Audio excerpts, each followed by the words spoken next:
नमस्कार विद्यार्थियों, मैं हेमंत स्वामी हिंदी की ऑनलाइन कक्षा में फिर आपके समक्ष उपस्थित हूँ। आज हमारा अध्ययन का विषय है कक्षा 11 की हिंदी पाठ्य पुस्तिका आरव प्रथम का अध्याय सबसे खतरनाक। तो इसके कवि हैं पाश, इनका मूल नाम है अवतार सिंह संधू। तो इसकी संपूर्ण व्याख्या का अध्ययन हम पूर्व के वीडियो में कर चुके हैं, जिसका लिंक आपको यहाँ डिस्क्रिप्शन में प्राप्त हो जाएगा। अब इसके सभी प्रश्न उत्तर देखते हैं। प्रथम प्रश्न है, कवि ने किस आशय से मेहनत की लूट, पुलिस की मार, गद्दारी लोभ को सबसे खतरनाक नहीं माना? तो इसका उत्तर है कि कवि ने मेहनत की लूट, पुलिस की मार, गद्दारी लोभ को इनके सीमित प्रभाव के कारण सबसे खतरनाक नहीं माना है, क्योंकि ये कुछ ऐसी परिस्थितियां हैं जो कभी कभी होती हैं और इससे उभरा जा सकता है। ये जो है मेहनत की लूट अर्थात मेहनत से प्राप्त किया हुआ धन लुट जाना, पुलिस की मार खाना, गद्दारी और लोभ की मुट्ठी में फंस जाना, जकड़ में फंस जाना, तो ये जो परिस्थितियां हैं ये कभी कभी होती हैं और इससे उभरा जा सकता है, बाहर निकला जा सकता है। साथ ही इस प्रकार की क्रियाओं में व्यक्ति की प्रतिरोधक क्षमता बनी रहती है, विद्रोह की क्षमता बनी रहती है, विद्रोह की क्षमता, क्रांति की क्षमता नष्ट नहीं होती है। अगला प्रश्न है, सबसे खतरनाक शब्द के बार बार दोहराए जाने से कविता में क्या असर पैदा हुआ है? तो इसका जवाब है कि सबसे खतरनाक शब्द के बार बार दोहराए जाने से कविता का कथ्य प्रभावशाली ढंग से हमारे सामने उभर कर आता है। कविता में पाठकों की रुचि और जिज्ञासा बनी रहती है। पाठक खतरनाक और सबसे खतरनाक में अंतर जान पाता है, स्पष्ट कर पाता है। अगला प्रश्न है, कवि ने कविता में कई बातों को बुरा है न कहकर बुरा तो है कहा है। अर्थात ऐसा कहा कि मेहनत की लूट बुरा तो है, जबकि ऐसा नहीं कहा कि बुरा है। पुलिस की मार बुरा तो है, जबकि ऐसा नहीं कहा कि बुरा है। तो इस कविता में कवि ने कई बातों को बुरा है न कहकर बुरा तो है कहा है। तो के प्रयोग से कथन की भंगिमा में क्या बदलाव आया, स्पष्ट कीजिए। अर्थात बीच में तो लगाया हुआ है, बुरा तो है, तो के प्रयोग से कथन की भंगिमा में क्या बदलाव आया है, इसको स्पष्ट करना है। इसका जवाब है कि तो के प्रयोग से खतरनाक शब्द की तुलनात्मक स्थिति का ज्ञान होता है। अगर हम तो लगाते हैं तो खतरनाक जो शब्द है, खतरनाक, सबसे खतरनाक, तो उसमें तुलनात्मक स्थिति का ज्ञान हो जाता है। जबकि अगर हम तो नहीं लगाते हैं तो वो निश्चितता का ज्ञान कराता है। बुरा है में स्पष्ट रूप से आरोप लगता है, यह अपने आप में पूर्ण वाक्य होता है।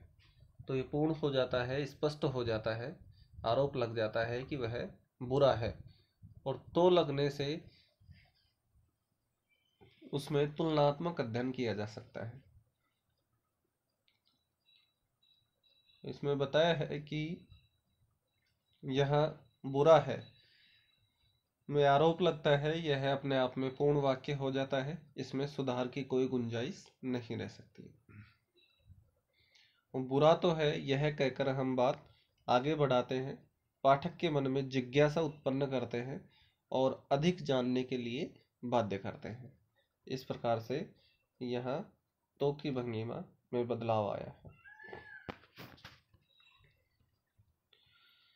अगला प्रश्न है, मुर्दा शांति से भर जाना और हमारे सपनों का मर जाना, इनको सबसे खतरनाक माना गया है। आपकी दृष्टि में इन बातों में परस्पर क्या संगति है और ये क्यों सबसे खतरनाक है? तो इसका जवाब है कि जब हम निष्क्रिय होकर बेजान की तरह चुपचाप शांति से अन्याय अत्याचार को सहन करते जाते हैं, तब हम मुर्दे जैसी स्थिति में आ जाते हैं। क्योंकि मुर्दा भी निष्क्रिय होता है, किसी प्रकार का कोई विद्रोह नहीं करता है, उसी प्रकार से हम चुपचाप अन्याय और अत्याचार को सहन करते हैं तो वो स्थिति हम मुर्दे की समान हो जाती है। ऐसी तटस्थता निश्चय ही खतरनाक होती है, इसलिए उसको ऐसी स्थिति को खतरनाक बताया है। हमारे सपनों का मर जाना अर्थात जीवन में किसी प्रकार का कोई लक्ष्य न होना उस स्थिति की ओर इशारा करता है जब हम अपने भविष्य के सुनहरे सपने बुनना बंद कर देते हैं, अर्थात भविष्य के लेकर किसी प्रकार का कोई स्वप्न नहीं देखते हैं, कोई लक्ष्य निर्धारित नहीं करते हैं और यथा स्थिति को स्वीकार कर लेते हैं। तो ये दोनों की स्थितियां सबसे खतरनाक मानी जाती हैं और ये एक समान भी है। अगला प्रश्न है, सबसे खतरनाक वह घड़ी होती है जो आपकी कलाई पर चलती हुई भी जो आपकी निगाह में रुकी होती है। इन पंक्तियों में घड़ी शब्द की व्यंजना अवगत कराइए। तो उपयुक्त पंक्तियों में घड़ी शब्द जीवन की गति से संबद्ध है। जिस प्रकार घड़ी निरंतर चलती रहती है, ठीक उसी प्रकार भी जीवन भी निरंतर प्रगतिशील होना चाहिए। घड़ी की भांति ही जीवन भी प्रगतिशील होना चाहिए। वह समय सबसे खतरनाक होता है जो आगे बढ़ने के स्थान पर एक बिंदु पर आकर रुक जाता है। तो इस प्रकार से घड़ी का वर्णन किया गया है। अगला प्रश्न है, वह चांद सबसे खतरनाक क्यों होता है जो हर हत्याकांड के बाद आपकी आंखों को मिर्चों की तरह गड़ता है? तो इसका जवाब है, चांद सौंदर्य का प्रतीक माना जाता है, सौंदर्य और शांति का। परंतु किसी भी हत्याकांड के बाद कोई भी सौंदर्य का रसास्वादन नहीं करना चाहता। अर्थात कवि के कहने का तात्पर्य यहाँ यह है कि आमतौर पर हत्याकांड के लिए जिम्मेदार व्यक्ति हमारी आंखों में चुभना चाहिए, फिर भी जब ऐसे लोगों की आंखों में खटकता नहीं है और ऐसे समय वो निर्लिप्त भाव लिए फिरते हैं, तो ऐसी संवेदनशीलता वास्तव में ही खतरनाक होती है। कि जो हत्याकांड होता है उसका चांद चश्मदीद गवाह होता है। कहने से तात्पर्य है कि जो इस प्रकार का हत्याकांड देखकर भी किसी प्रकार का कोई संघर्ष नहीं करते हैं, परिवर्तन या विद्रोह नहीं करते हैं, तो उस स्थिति को, जो ऐसा हत्याकांड देखकर उनकी आंखों मिर्चों की तरह नहीं गड़ता है, अर्थात उनकी आंखों को पीड़ा नहीं पहुंचाता है, तो उस स्थिति को सबसे खतरनाक बताया है, जहां मनुष्य के हृदय में संवेदन शून्यता होती है, संवेदनहीनता होती है। अगला प्रश्न है, वह चांद सबसे खतरनाक क्यों होता है जो हर हत्याकांड के बाद आपकी आंखों में मिर्चों की तरह नहीं गड़ता है? तो इसका जवाब है कि चांद सौंदर्य का प्रतीक माना जाता है। हाँ, इसका जवाब हम अध्ययन कर चुके हैं।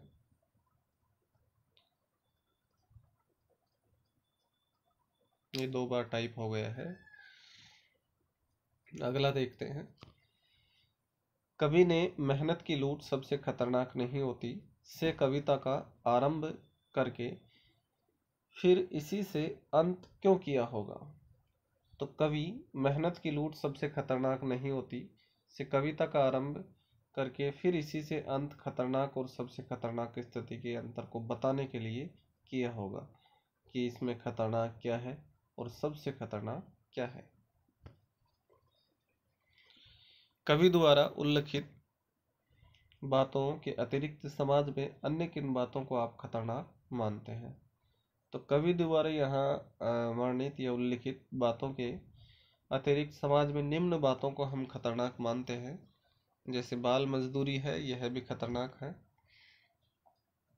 स्त्री शोषण है, यह भी खतरनाक है, सांप्रदायिकता है, यह भी खतरनाक है, और आतंकवाद है। तो इस प्रकार से इस अध्याय के सभी प्रश्नोत्तर हम पूर्ण कर चुके हैं। धन्यवाद।